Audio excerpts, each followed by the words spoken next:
A seguinte intervención ven a man de Paula Otero. Paula estudiou Ciencias Biomédicas na Universidad de Lleida e fixo tamén un máster en xenómica e xenética pola Universidade de Santiago de Compostela. Paula agora mesmo é estudante predoutoral no grupo de José Tubío no CIMUS, tamén na Universidade de Santiago de Compostela. Ela o que fai é estudiar a relación que hai entre os virus e o cáncer, e como se poden previr, pois gracias ás vacinas.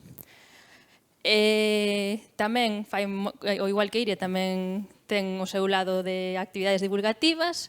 Podela atopar tanto no CIMUS Podcast, onde fai entrevistas variadas, sobre todo a asociacións, non de pacientes, para informar aos pacientes, e ademais tamén ten unha canle de Twitch onde falan da actualidade científica, curiosidades e noticias, supoño, e xunto con... nunca me sale o nome. Xunto a Iván e con Ana, non?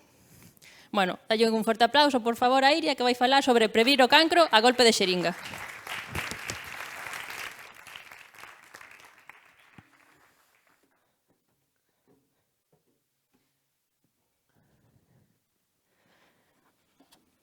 Bueno, antes de comezar, gustaríame agradecer tanto ao Concello de Pontevedra como a todas as persoas que están organizando este evento, a Andrea en especial, por terme aquí. E, como decía Andrea, pois vou a falar do que ven a ser o fío condutor da miña tese de doutoramento, que é esta asociación que hai entre os virus e o cancro. Entón, virus.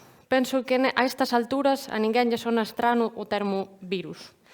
E se pensamos en virus, seguramente se nos veñan á cabeza fotos como as da imaxe, non? Pois un par de días que pasamos na cama, con estes estados gripais, con febre, con mucosidade, e tamén outras cousas igual un pouquiño máis recentes, como os test de antíxenos, como as máscaras, e como as caras que representaron a pandemia no Estado español nos últimos anos. E, de feito, ata certo punto, eu penso que todos nós somos un pouquiño máis expertos en virus. E un exemplo desto podémolo ver cando procuramos cales foron as palabras máis buscadas en Google no ano 2020. Se vos fixades na gráfica, nos primeiros meses da pandemia, o termo coronavirus foi o máis buscado a nivel global, por encima de outros termos como pode ser noticias ou tempo, que é algo que buscamos a diario.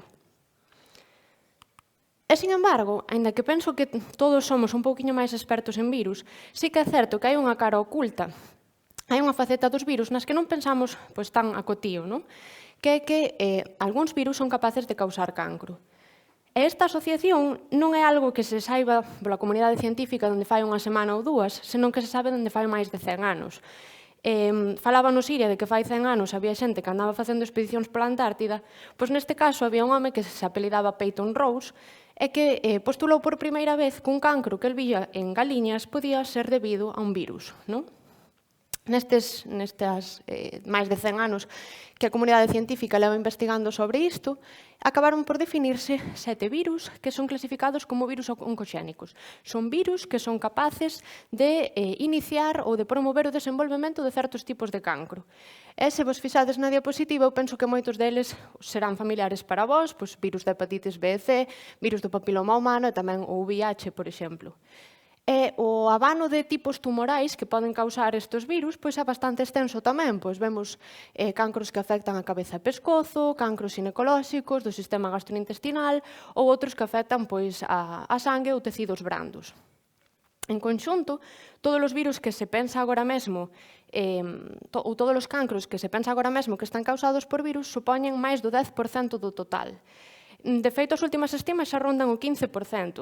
Se o comparamos con outros axentes carcinoxénicos, como o alcohol, que igual non son a todos máis, o alcohol pensase que é responsable dun 4%. Polo tanto, non podemos infraestimar este papel que teñen os virus no desenvolvemento de cancro. Para poñer un exemplo un pouquiño máis en concreto destes virus oncoxénicos, quería falar do virus da hepatite B. A hepatite B é unha condición que afecta nada máis e nada menos que o 3% da poboación mundial. E esta está, sobre todo, afectando en maior medida as poboacións africanas e de certos lugares de Asia. Cando o virus infecta, ten a capacidade, en algúns casos, de establecerse de maneira crónica. O que ven a ser, vaise a meter nas células do noso fígado, vai intentar establecerse ali durante períodos moi longos de tempo. O problema é que cando está nas células do noso fígado acaba creando unhas lesións, que é o que chamamos fibrose ou cirrose, que ao final non son máis que cicatrices no tecido, que o único que fan é que non poida funcionar con normalidade. Pero aparte desto, cando os virus están moito tempo dentro das células, tamén poden facer que estas células se transformen en células tumorais. Entón, en último caso, o que vamos a ter é o desenvolvemento dun cancro de fígado. Pero, cal é o papel en concreto que xoga o virus no desenvolvemento ou no inicio deste tipo de tumor? Pois, digamos que hai varias maneiras nas que o virus pode promover este estado tumoral, e un deles é o que vos mostro aquí na diapositiva, que é o que chamei aí un colaxe cromosómico, ou como eu chamo habitualmente, un cristo cromosómico.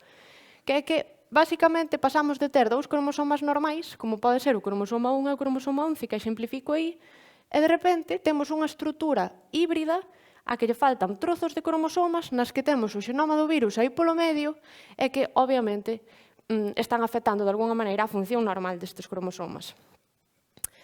Pois, en fenómenos como este, mediados polo virus, ao final, o que acaban dando lugar é un dos cancros máis agresivos que existen en humanos, aínda que non sexa dos máis famosos, e de feito, sen entrar moito en detalles, podedes ver nas gráficas que a supervivencia a 5 anos do cancro de fígado pois ronda o 35% no mellor dos casos, mentras que se o comparamos con outros como cancro de mama, nas mellores situacións pode ser ata do 99%.